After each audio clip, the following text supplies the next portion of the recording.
कुछ कहने की हिम्मत नहीं हो रही थी, इसलिए उन्होंने नर्स से पूछा, कब होश आया इन्हें?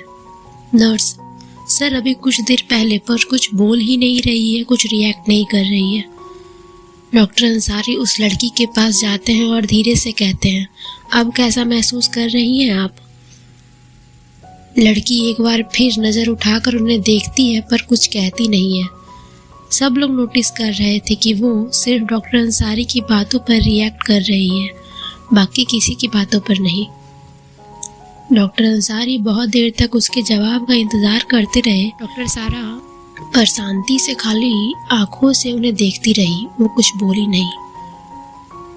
डॉक्टर अंसारी समझ गए कि शायद अभी वो कुछ बोलना नहीं चाहती है, इसीलिए उन्होंने उसे बिना कोई और सवाल किए नर्स से कहा, आप इन्हें कुछ खिला दीजिए और दवाइयाँ देकर सुला दीजिएगा, सी नीड्स रेस्ट। मैं बाद में आकर देखता हूँ, और हाँ, कोई ना कोई प्लीज इनके पास रहे, इन्हें अकेला मत छोड़िएगा। इतना कहकर एक बार फिर उस लड़की पर नजर डाल वो वार्ड से बाहर चले गए। उनके सवालों को अभी भी कोई जवाब नहीं मिला था, पर दिल में सुकून था, कम से कम उसे होश तो आ गया। जैसे ही डॉक्टर अंसारी वार्ड से बाहर निकले, पीछे से नर्स ने आवाज देकर उन्हें रोका और उनके पास आकर कहा, सर आप बुरा न माने तो एक बात कहूँ? डॉक्टर अंसारी ने सर हिलाकर सहमति दी।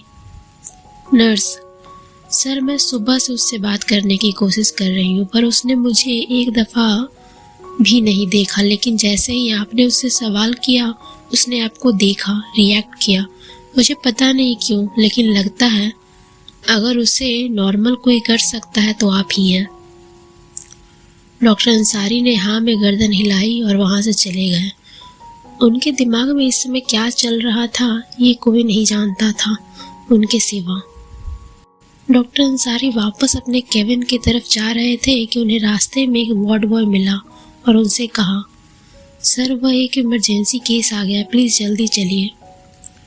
डॉक्टर अंसारी बिना किसी देरी के सीधा ऑपरेशन थिएटर की तरफ चले गए और करीब 3 घंटे बाद जब ऑपरेशन थिएटर से बाहर आए, उनके चेहरे पर थकान थी, पर एक सुकून भी कि एक और जिंदगी बच गई। वो वापस से अपने केबिन की तरफ निकल ही रहे थे कि रास्ते में उन्हें वो नर्स दिखाई दी जो उस लड़की के लिए अपॉइंट की गई थी। उसे देखकर डॉक्टर अंसारी वहीं रुक गए। वो नर्स भी उनके पास आई और उनसे कहा, सर वो लड़की कुछ बोल ही नहीं रही है, हम बहुत देर से खिलाने की कोशिश कर रहे हैं, पर वो खाना तो दूर हमारी तरफ देख भी नहीं रही है। उसकी बात सुनकर डॉक्टर अंसारी ने कोई जवाब नहीं दिया, बस इमरजेंसी वार्ड की तरफ चले गए जहां वह लड़की थी। जैसे ही डॉक्टर अंसारी उस रूम में आए, उस लड़की ने एक बार फिर नज़र उठाकर उन्हें देखा, पर इस बार उसने अपनी नज़रें फेरी नहीं, बस उन्हें देखती रही। डॉक्टर अंसारी उसके पास आए और कहा, आपने कुछ खाया क्यों नहीं?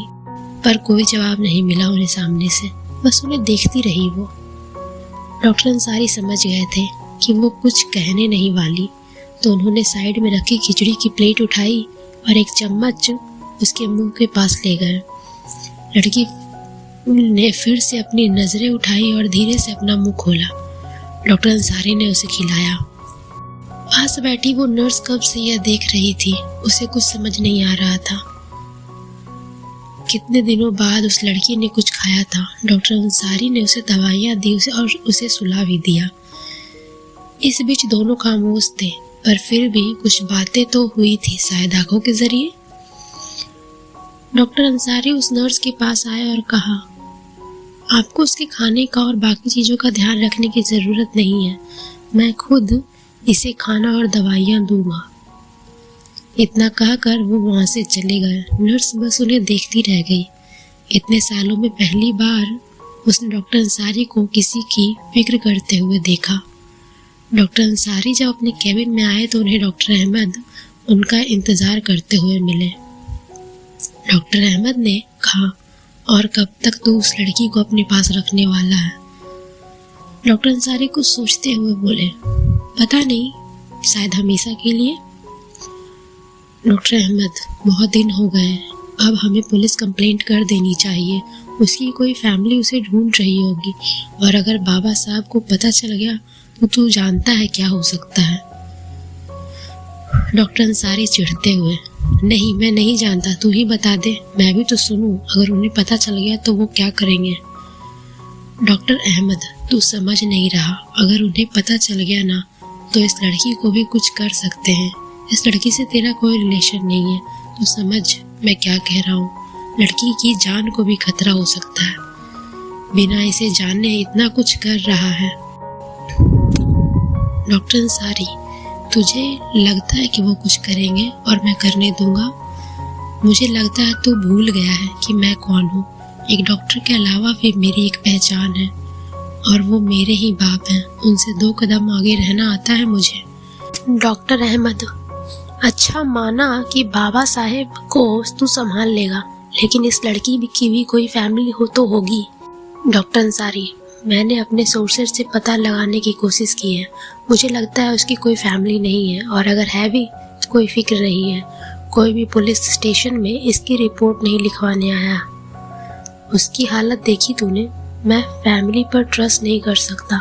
रही बात कहाँ रहेगी, कैसे रहेगी, तो मैं देख लूँगा, और अगर फैमिली सही नहीं है तो मैं उसके पास तो नहीं जाने दूंगा। I don't care. Doctor Ahmad, it's illegal. Doctor Ansari, मेरे लिए सब लीगल है, समझा? और मुझे लगता है तू बहुत फ्री है, तभी तो यहाँ घूम रहा है। जाकर अपना काम कर, मेरे काम में मत पड़। डॉक्टर अहमद चिढ़ते हुए, मैं नहीं चाहता कि तुझे कोई प्रॉब्लम हो। वैसे भी तेरी लाइफ में प्रॉब्लम्स कम नहीं है, एक और प्रॉब्लम को इनवाइट मत कर। डॉक्टर अंसारी, वो कोई प्रॉब्लम नहीं है, वो तो